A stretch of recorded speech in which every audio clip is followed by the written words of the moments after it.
आम जगा भारी बढ़िया। से अर्थे यत्न जे करती संसारे पंडित बोलांती ताहांग मध्ये जणे जणे लभिले से फल धारणे से फल पाई सुखे खाई भ्रमणे श्रम न लागई एणु मुकुंद पाद गते जे प्राणी भजन्ति निरते मुकुंद पाद तार गति अन्यर प्राय न भमन्ति कृष्णर पाद पद्म रस निरते करन्ति जे ग्रास से रस छाड़िबे के मन्ते रसे रसिक जन जेते ईश्वर हेतु ए संसार संसारु ईश्वर बाहार जेणु उत्पत्ति स्थिति नाश ईश्वर हुई प्रकाश एणु लीला को करिअछि प्राणी की नोहिब प्रत्येकी ईश्वर जीव ए संसार ए सर्व एक ही प्रकार ए सर्व ब्रह्म भावे जाणिबे तरे अछि परिमाणी तुम्भे सर्वज्ञ मुनिवर तथापि कहिली जासार तुम्भे जे आत्मा रमे रमी अमोघदर्शी अंतर्जामी परम पुरुषंक कला सुमरी गोविंदर लीला संसार निस्तारण अर्थे श्री भागवत कर ग्रंथे स्वभावे जन्म जार नाही माया सयले देह बही तार चरित धरी चित्ते प्रकाश कर जनहिते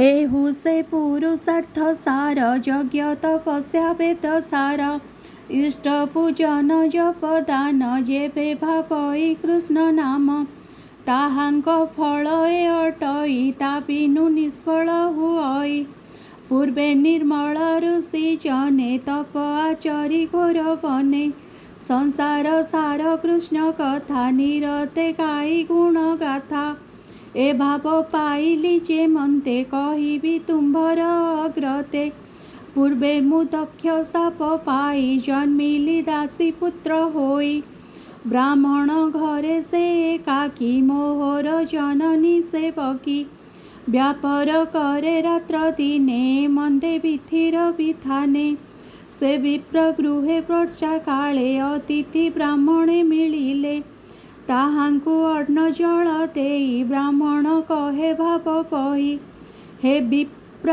शुण मो वचन आज जीवन मोर धन्य तुम्भर दया जेबे मते मो घरे रुह दिन केते दुर्गम वर्षा मास चारि ए ऋतु मोर घरे सारी हेउ बोइले विप्रजने ब्राह्मण गृहे शुद्ध मने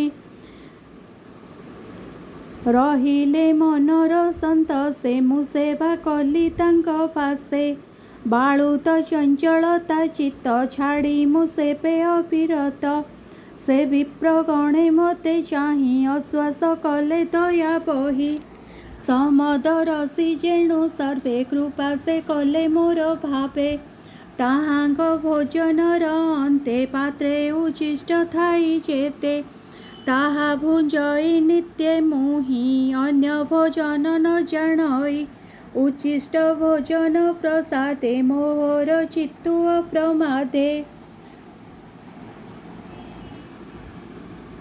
सर्वकल विषवेगे कला ताहांग धर्म उदेहेला विप्रंग मुखु हरि बाणी ताहांग अनुग्रहे शुणी पदकु पद गीत सुरे से बाणी मोर मन स्फुरे निरते शुणी पदे पदे मन बुड़िला कृष्ण पादे कृष्ण हूँ आनन जानई विषय रस आउ काहीं जेणु ए सत सत रूप प्राणी हृदय कल्पित आपणा अज्ञान से अटे केबे हे सत्य से न घटे मुहि देखई बाह्य अन्ते हरि हूँ नाही के जगते ए मंत भरोसा सरिला शरद ऋतु प्रकाशिला विप्रंग संगे हरि बाणी निरते शुणी मुखे भणी सात्विक भक्ति मोर मने प्रकाश हेला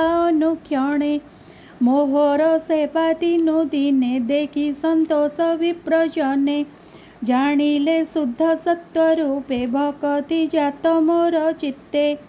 ଯିବାର ବେଳେ ମୋତେ ରାଇ କୃଷ୍ଣ ସାଧନା ଶିକ୍ଷା ଦେଇ। ଯେ ଗୁହ୍ୟତମ ଜ୍ଞାନ ଯେଣେ ଉଦିତ ଭଗବାନ। ସର୍ବ କହିଲେ ମୋର କର୍ଣ୍ଣେ ଦୀନ ବତ୍ସଳ ମୁନି ଜନେ। ବିଷ୍ଣୁର ମାୟା ଅନୁଭବ ତେଣୁ ଜାଣିଲି ମୁହିଁ ସର୍ବ।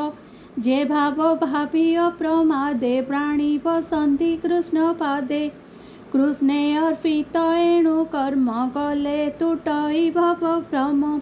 ଆତ୍ମାରେ ଜ୍ଞାନ ପ୍ରକାଶଇ ତ୍ରିତାପ ମାନ କ୍ଷୟ ଯାଇ। ଯାହା ଭୋଜନେ ବ୍ୟାଧି ଜାତ ତହୁଁ କେବହେ ନୁହେଁ ଶାନ୍ତ। ମିଶିଲେ ସେ ଅନ୍ୟ ଦ୍ରବ୍ୟରେ ତେବେ ବ୍ୟାଧିକୁ ନାଶ କରେ। ଯେ କର୍ମ ସଂସାର କାରଣ ସେ ନୁହେଁ ତାହାର ବାରଣ। ହେଲେ ଈଶ୍ୱରେ ସମର୍ପଣ ବିନା ସେ କର୍ମର ବନ୍ଧନ। ଏଣୁ ଗୋବିନ୍ଦ ରସ ତେଜି ଯେବେ ବିଷୟର ସେ ମର୍ଜି। ସେ କାହିଁ ତରିବ ସଂସାରେ ପଡ଼ଇ ଘୋର ଅନ୍ଧକାରେ। ଏ ଭବ ମଧ୍ୟେ ଦେହ ଧରି ବିଷ୍ଣୁ ତୋଷଣେ କର୍ମ କରି। ଭକତି ଯୋଗ ଜାତ ହୋଇ ଜ୍ଞାନ ଅଧୀନ ତାର ହୋଇ। ଯେବେ ସକଳ କର୍ମ କରି ବିଷ୍ଣୁ ଅର୍ପଣ ମନେ ଧରି। ବିଷ୍ଣୁର ଯେତେ ଗୁଣ ଗ୍ରାମ ଜଗତେ ଅଛି ଯେତେ ନାମ। ମୁଖେ ଉଚାରି ମନେ ସ୍ମରି ସେ ଭକ୍ତି ଯୋଗେ ଅଧିକାରୀ। ଅରୂପ ବ୍ରହ୍ମ ମନେ ସ୍ମରି ଯେ ଚିତ୍ତ ତାଙ୍କ ନାମ ଧରି। ଶ୍ରୀ ବାସୁଦେବ ଯେ ପ୍ରଦ୍ୟୁମ୍ନ ଯେ ଅନିରୁଦ୍ଧ ସଂକର୍ଷଣ। ମନ୍ତ୍ର ଉଚ୍ଚାରି ମୂର୍ତ୍ତି କରି ପୂଜା କରନ୍ତି ଭକ୍ତି ଭରି। ସେ ନ ପଡ଼ନ୍ତି ମାୟା